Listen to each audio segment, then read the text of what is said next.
John Okey was an English soldier and Member of Parliament, and one of the regicides of King Charles I. Early life and military career. John Okey was born in 1606 as the sixth child to William Okey and his wife Margaret Weatherly of St Giles in the Fields in London. Okey was baptised in St Giles in the Fields on the 24th of August 1606. Okey came from a prominent family which had property in London as well as a coat of arms. On the 21st of January 1630, John Okey married Susanna Pearson. Okey became a proprietor of a ship's chandler's business by 1640. Okey's first wife, Susanna, died and he later remarried to Mary Blackwell in 1658. Before the start of the Civil War, Okey worked as a stoker at a brewery. When the Civil War began, he enlisted in the Parliamentary Army of the Earl of Essex as a quartermaster, and became one of the humble men who advanced to positions of higher rank and position. Okey quickly advanced in rank, becoming a captain of horse, and later became a major in a regiment commanded by Arthur Heselrigg. When the new model army was formed in 1645, John Okey was appointed colonel of a regiment of dragoons, a form of mounted infantry troopers capable of quickly advancing, attacking, and then withdrawing from an engagement. Okey's regiment gained lasting fame for their actions at the Battle of Naseby, where his dragoons instigated the fighting by firing into the right wing of the Royalist horse from a concealed position in Sulby Hedges. Later the same year, Okey's regiment saved John Butler's cavalry regiment when they were extremely close to being defeated by Prince Rupert's cavalry. Okey also fought at Boroughbridge and at Bath in Somerset. Okey was captured by the Royalists at the Siege of Bristol, but was released after the city surrendered. An upsurge of political activism began after the victory in the First Civil War. Okey's regiment was not noticeably radical. Increased political activism did, however, give rise to agitation in June 1647. In December of 1647, a loyal address was presented to the commander of the new model army, Thomas Fairfax, by many of the troops. Okey's regiment later served in the Second Civil War in South Wales in 1648. The same year, Okey also brought his regiment to fight in the Battle of St Fagans as well as at the Siege of Pembroke Castle. Involvement in the trial and execution of Charles I.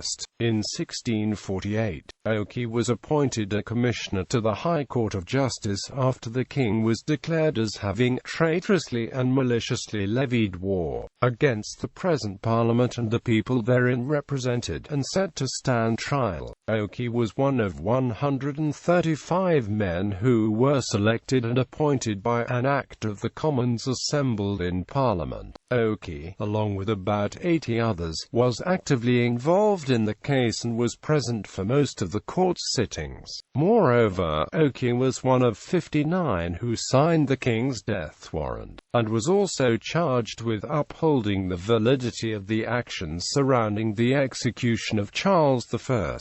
Religious radicalism. John Okey was considered a religious radical, and practiced as both a Baptist and a Congregationalist. This outlook affected his military career, and he wrote following his own involvement in the Battle of Naseby that the parliamentarians, should magnify the name of our God that did remember a poor handful of despised men, whom they had thought to have swallowed up before them. In February 1652, after Okey's return to England following a military excursion in Scotland, Okey filed a petition to Parliament regarding a number of religious reforms as a means of spreading the gospel and reforming what he considered to be a flawed parochial ministry. There is also some evidence to suggest that Okey was involved in the creation of John Bunyan's Baptist Church in Bedford in 1653. Okey. Following his prosecution as a regicide, Okey was quoted as stating that his actions and strong commitment to congregationalism was for righteousness and for justice and for the advancement of a godly magistracy and a godly ministry.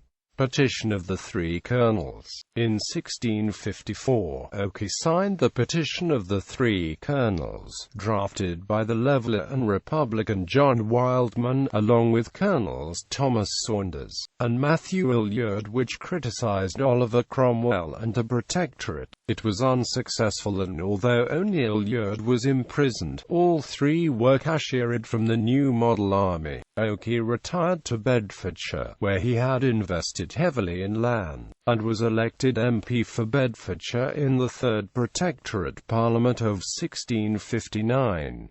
Arrest and execution. As part of the political compromise that allowed for the restoration of the monarchy at the end of the interregnum, Parliament passed the Act of Free and General Pardon, Indemnity, and Oblivion. Under this act, most people were granted a general pardon for any crimes that they had committed during the Civil War and during the interregnum. However, 20 people were exempted from this pardon. The most common reason for being exempted from the general pardon was because a person had participated in the regicide of Charles I. Some of those who had reason to believe that they would not be included in the general pardon fled abroad in an attempt to escape royalist retribution. Okey, with John Barkstead, went to Germany. In fleeing abroad, he forfeited the right to a trial for his alleged crimes and was declared an outlaw. In 1661, however, while in the Netherlands, Okey was arrested along with Barkstead and Miles Corbett by Sir George Downing, the English ambassador to the Dutch court. The three prisoners were immediately sent to England, and, as they had been previously outlawed, their trial turned entirely on the question of identity. Okey, with his companions, were executed by being hanged, drawn and quartered, the usual punishment under law for high treason, on the 19th of April 1662. Burial. It is recorded that as Okey had confessed his own culpability in death of King Charles I, that, once executed, King Charles II had agreed to returning Okey's body to his wife, Mary Okey, for burial. This did not occur, however, as the new government learned that a sizable number of people planned to attend Okey's funeral, and that this assembly might afford those opposed to the restoration to some sort of anti-government display. Consequently, Okey's body was interred within the precincts of the Tower of London with a minimum of burial observances.